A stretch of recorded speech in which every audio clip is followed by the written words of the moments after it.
অপর্যাপ্ত ঘুম। যুক্তরাষ্ট্রের প্রিমিয়ার নিউরোলজি অ্যান্ড ওয়েলনেস সেন্টারের তথ্য অনুযায়ী আমাদের মস্তিষ্কের সবচেয়ে বেশি ক্ষতি হয় অপর্যাপ্ত ঘুমের কারণে। প্রাপ্তবয়স্কের ক্ষেত্রে পর্যাপ্ত ঘুম বলতে 24 ঘন্টায় 7 থেকে 8 ঘন্টা ঘুমকে বোঝানো হয়েছে। এক্ষেত্রে রাতে নিরবিচ্ছিন্ন ঘুম সবচেয়ে বেশি কার্যকর। ঘুমানোর সময় মস্তিষ্ক বিশ্রাম নেওয়ার পাশাপাশি বিষাক্ত পদার্থ পরিষ্কার করে এবং নতুন কোষ তৈরি করে, কিন্তু 7 ঘন্টা কম ঘুমালে নতুন কোষ গঠন হয় না। এর ফলে আপনি কিছু মনে রাখতে পারেন না, মনোযোগ দিতে কষ্ট হয়, মেজাজ খিটখিটে হয়ে যায়, সিদ্ধান্ত নিতে সমস্যা হয়।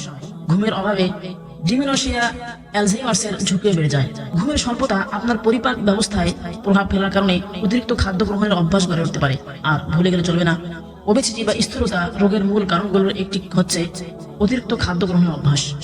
অপর্যাপ্ত ঘুমের বিশেষ একটি কারণ হলো ঘুমানোর সময় স্মার্টফোন ব্যবহার করা। গবেষণায় দেখা গেছে, ডিজিটাল স্ক্রিন থেকে নির্গত নীল এবং সাদা আলোর দিকে তাকিয়ে আপনি আপনার মস্তিষ্কে মেলাটোনিন